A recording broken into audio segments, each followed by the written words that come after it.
Well, good evening, everyone. Good morning to those who are in Southeast Asia paying attention to Tuesdays with Gordon. We're back. Gordon, you're back.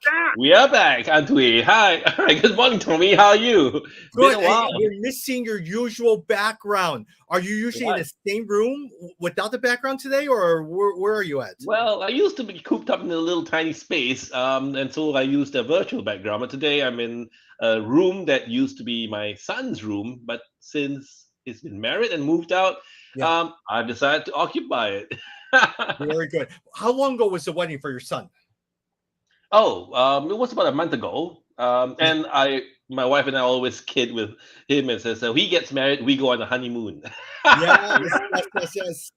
Okay, before we talk about your trip to Italy, the big fancy trip that has you've been working on for a while there, let's talk about one thing: Christmas in Singapore. What is Christmas in Singapore like? Very festive, very very festive. And so the streets, well, at least the major main street, what we call Orchard Road, is lighted up, and it's got beautiful decorations. Maybe the next week I'll bring a few pictures of it. Got it. So, like Yeah. Singapore, growing up, do you guys tell the story of Santa Claus as well too? Christmas trees, everything. No, so we're very glad that we get a chance to talk about the real story behind Christmas, and some of the organizations, Christian organizations, are allowed to put up pageants and things like that. So we get Really? Okay. caroling and pageants and things along the street scattered over the week, Yeah. and so things start to get warmed up in about a week before Yeah. Christmas. When if I was to come to Singapore during Christmas season, where is one place that you would recommend you gotta go and see if you're here in town for Christmas? Right, I would say Orchard Road. And it's quite a long road. I think you probably have about 2.5, 3 miles of lights, shopping, festivities along the way. There's several organizations, Yeah. churches, and there's some nice spots where people can kind of gather together, listen to carols and things like that. Really, very, very good. And the very fact that they allow churches to put on pageants, all that stuff is wow, it's great to hear. It is amazing. It is amazing. We're very very glad for that. Yeah. Is there a Christmas tradition that you celebrate in Singapore for your family? Well, my wife is very, very keen on putting up the tree very early. This year came up late because we were away, but she will put it up around the mid of November, and then yeah, children will be very happy to see the Yeah. tree. And then Christmas, well, sometimes a week before Christmas, we'll have family gatherings. The Christmas Eve definitely there'll be a family gathering, and we'll have fun. Yeah. I know for me, a lot of times in the US, right after Thanksgiving, the Friday after Thanksgiving, my wife is obsessed about putting the tree together, the Christmas music, and her and my daughters will make Christmas cookies. Now, at the same time, I'll help out. I tend to have to clean the area and bring everything out and all that stuff, but that's something she enjoys doing. So we get the tree out about the same time. Yes. All right, tell me a little bit about Italy. Where were you during Italy? So today's episode, we're going to talk a little bit about reflections on Italy, and we're going to talk a little bit about leadership skills associated with all that. Yeah, sure. So Italy, I decided that maybe since I'm not really working, I'm kind of like doing my own thing. I have the luxury of spending a month in Italy. So I planned for a month in Italy, and because I was in Italy, I was going to be spending a month in Italy. My wife and I have agreed that we're going to do it slow and easy. No rushing to tourist spots, no jostling with tourists and things like that. We'll just do it at our own time and our own pace. And I think that was a wise choice. Yeah. Where did you end up going? Which cities? Sure. So we landed in Milan, went off to Lake Como, which is very nice, very pleasant. And then we went down to Turin. And all I knew about Turin was the Shroud of Turin, which was an interesting Yeah. phenomenon, if you're going to call it a phenomenon. And after Turin, at Turin, I'll tell you a little bit more later. But after Turin, we went down to Siena, which is a beautiful forted city, and then we went off to Pisa, as in the Yeah. Leaning Tower, right? Yeah. before going back to Florence and then back to Milan to come back to Singapore. Wow. So about 6 locations. Exactly, All right. exactly. 6 locations. Let's talk about a couple of things. Milan. When you think about Milan, you think pizzazz, you think fashion, you think all that stuff. What was it that you noticed about Milan? If you were to tell me about your trip, tell me about the culture. What did you notice about Milan? Well, the presupposition before arriving in Milan was it's the fashion center of the world. Well, when we arrived, it was pretty grand. They really had a beautiful gallery next to the Duomo, which is a Yeah. cathedral, and it was beautiful. I mean, it it just tells me of the tradition of those shops there. I know they were branded goods, like Prada, like all the branded names. But if you looked at the building itself, it was fabulous. Is it a small city in Milan? No, it's a really big city. It was Really? the only it was the only place where we found walking the city challenging. Um, the rest was much easier to walk the city. Yeah. This one was very challenging to walk. Was it so it was pretty crowded there in Milan? Well, firstly, it was crowded because I think it was the time of the year when tourists started coming. Yeah. But it also attracted a lot of business people who would go there for businesses. Got Yeah. it. Got it. So Milan, is there like what was a restaurant or food that you really enjoyed eating in Milan? Oh, so I learned a few things. The first is that even in Milan, you get seafood, despite the fact that it's quite inland, and that's because they have lakes around them. And second, I always thought that Italy only was famous for their pastas and pizzas, but the truth is in Milan they grow rice, and so Really? risotto Okay. was the main dish there. So that was very interesting for me. Very, very good. Um, the type of workers there, is it more of a wealthier area in Milan or like Singapore? When I think of Singapore, I go there. It's a pretty wealthy city. Now there are certain pockets of it where people are poor and all that stuff. Is Milan like that as well too? Yes, it is. And I would say that when I was, we were fortunate that when we landed, we didn't stay in Milan. We Got it. moved straight out. But when we came back, Milan kind of reminded us of Singapore. Got it. So you asked me if Milan was a kind of rich kind of place or not. I think it's very similar to Singapore. There were very rich people, Yeah. and then there was the people who were work basically the people who were ordinary people, Very. and uh, and I think the cost of living in Milan is way above the average in Italy. Oh my gosh, I can imagine. Okay. What was the second location? Where'd you go for the second location? Turin. That's a very interesting one.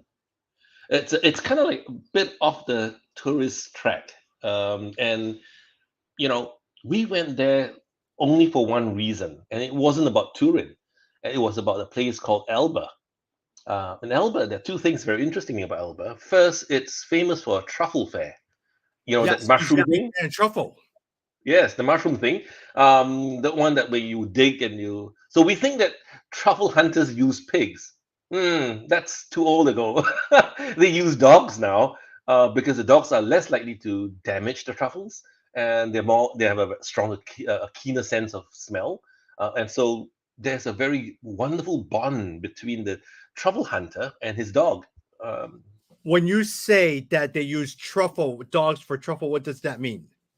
oh, so the dogs go smell out the truffle, which is buried underground, and then he starts digging, and that's where the trouble hunter runs up to the dog and pushes the dog away, go away, and then he starts digging around it to get the truffle out.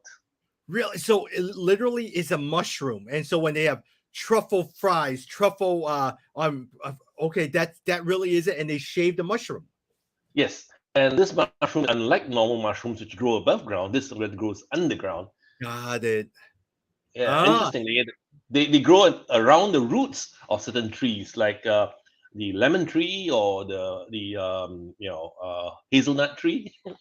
got it. So, and I remember you and I were chatting about you're a big fan of truffles, right? Yes, yes, I quite like the smell of it. Some people just don't like it, but I do. Got it. If you had a leadership lesson about truffles from watching dogs and all that, what would you say to me about a leadership lesson for truffles? Wow, that's a good one. I think trust. I would say trust is a very important thing. And the truffle hunter has to trust that the dogs know how to hunt out the truffles. And the dog must be well looked after. And interestingly, the dog is actually primed to be a truffle hunter from very young, like a 4-month-old puppy. Uh, Wow. yes, in fact, I don't know if this is true, but the truffle hunter told me that they will smear truffle oil on the mother's breast so that when the little pup is suckling, he gets the smell of truffle, and that's how he increases his keenness on the truffle smell. Interesting. Okay. And is Italy the main place where most of the truffles are found, or are there different pockets all over the world? Actually, I think that truffles found everywhere, Got it. but I think Italy is quite famous for it, and they have truffles all year round. But the white truffle comes only around the autumn season. Interesting. Okay. So afterwards, did you sit there and eat a dish with white truffle? Oh, white truffles very expensive. Okay. So we had black truffles, and in Italy they were quite generous in giving truffle shavings. In Singapore, they cost me a bomb, Yeah. probably a head, an arm, and a leg, but that was okay. What did you have? What kind of food? A pasta with truffles, or Just a what'd pasta. you have on your? Okay. Just a very simple pasta because truffle is a rather subtle taste, and so if you overpowered it, you might not enjoy the truffle. Got it. Got it. Got it. And is it more of a like for you? Are you more of a red sauce kind of guy or a creamy sauce type of guy? I'm actually a white sauce guy. No, sorry, a light sauce guy. So I like it with oil, actually. Yeah. I totally agree with you. I tend to like the light sauce, or like for instance, a white clam sauce, a linguine and white clam sauce is something I Yes, enjoy. I love the white wine sauces. Yeah, it's more of a brothy. I am not more of a red marinara sauce. That's not me. I'm not Mhm. definitely not a Alfredo sauce type of guy, but that white wine sauce is what I enjoy. Yes, that's right. I think I like the subtleness of the taste. Yeah, yeah, yeah. And then from that point, what's the next one that you want to? Oh, so interesting. The other interesting factor point was that I don't know. Do you have a brand of chocolate called Ferraro Rocher? Yes. Well, hey, look, the big joke is in the US, if you're Chinese, that's what Chinese people always give for Christmas. They Like always, what? I In see this Singapore. all the time. And Ferrero Rocher started in Elba, Got it. And did you and the go to the reason it factory? started, well, yeah, well, we didn't go to the factory, but we could smell the chocolates and and the hazelnuts. And the reason is because in that area, it's full of hazelnut trees, and Yeah. so hazelnut was kind of local to that area. Got it, got it. Well, hey, look, I mean, it's better than in LA. I think sriracha sauce. There's the sriracha plant, and all the neighbors complain that they smell sriracha in the air all the time. Yes, so quite similar. I think the Alba Alba citizens must be smelling Yeah. hazelnut all day long. And Gordon, tell me about the Shroud of Turin. Yes. So the Shroud of Turin is very interesting because this piece of cloth went missing several times, and on one occasion it almost got was threatened with fire because the building that held it was on fire. Now, what's the history behind the Turin cloth? The Shroud of Turin had the image of someone. It was a barrel cloth, so it was used to wrap someone who's dead. But in this particular case, there were stains of blood and body fluids, and it was thought to be that cloth that wrapped Jesus when he was crucified. Yep. And there were lots of tests, and early tests suggested that it was a false or was a fake thing, fake news. But more recent ones, like maybe 20 years ago or 10 years ago, um, advanced scientific procedures seem to suggest that it was around the time of Jesus' death. Yeah, yeah, yeah. So, did you actually see the cloth? No, it was too precious. So they had images of the cloth. You could see the crypt that held it and things like Yeah. that. But that was all. Where is the actual cloth held at now? It is held in a cathedral in Milan. Sorry, in Turin itself, and it is really a different part of the cathedral that they put the cloth in. But in the main cathedral, they will have pictures of it, and they would have, being a Catholic church, you Yeah. can you can stay there, light a candle, and pray and things like that. I went there visiting it, and it was a very nice time of reflection. Wow. Okay. Okay. That must be because have you ever been to Jerusalem before, Gordon? No, Yeah. might be on my bucket list one day. When I went to Jerusalem and you went to Bethlehem and you saw where the manger where Jesus was born, then from that point on, you went to the garden tomb. Then you went to a couple of locations where they believed that the cross was at. It was powerful moments that I really enjoyed looking at. Yes, I would say there was a little tingling feeling in my in my body as you sat down there and listened, and or rather kept very quiet and reflected.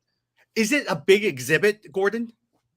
Well, I wouldn't call it big, but I think it was reasonably big. Yeah. I think you could sit maybe 50 people, 30 to Yeah. 50 people. It Yeah. is amazing how the Catholic Church has really built with biblical historical areas. They've built the church around it. Like for instance, the Sermon on the Mount. There's this huge Catholic church right there, literally right there.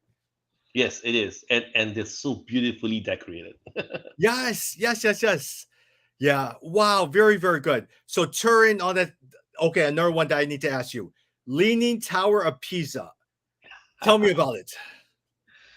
Ah, well, I'm just wondering if there's a leadership lesson there. When they started building it, they didn't realize, or they didn't have some understanding of the ground. And as they started building it, it started to tilt. And leaders being leaders, they compensated. So they built the building to tilt the other way a little bit. Yeah. And so we had the opportunity of climbing up the tower. Oh, so they allow people to climb up the tower. Yeah. So in Wow. little groups of like maybe 30 or 40, you could climb up to the tower, to the top of the tower. And it was really difficult climbing up 250 steps. And the reason it was difficult to climb 250 steps was Yeah. not because it was high or tall, but because the steps went left and then Yes. right at certain points. Because Yes. the Yes. tower leaned to compensate for the leaning. Did you make it And all the way to the top? yes, we did. Okay. Okay. Yeah. But I think sometimes leadership can be messy, like building that tower. Yeah. Yeah. Because more so, I think a lot of times hearing what you talk, there is one plan that you have, but then once you start building it, you have to compensate, which changes, and what it ultimately gets produced is never something that you ultimately thought that it would come up with. Exactly. And it still can be an icon, Yeah. despite the fact that mistakes are made. More so, I think a lot of times the mess ups create something more elegant than sometimes you ever thought it would be. I think so. I think so. Except that you need to bring whoever's building the tower along with you to understand where you want to go. Yeah. Gordon, why does the tower, how does the tower still stand even though it's leaning? Oh, I think they really treasure the tower because it's an important tourist attraction, and so they have surveys, I think regular surveys, to check the angle of the lead, and they've been trying to prop it up with cement and stuff like that, and Ah, engineering that will help it stay up. yeah. Was it crowded with people? I like to think that it would have been more crowded. And the time I went was probably a time when it was less crowded, but it was still very crowded.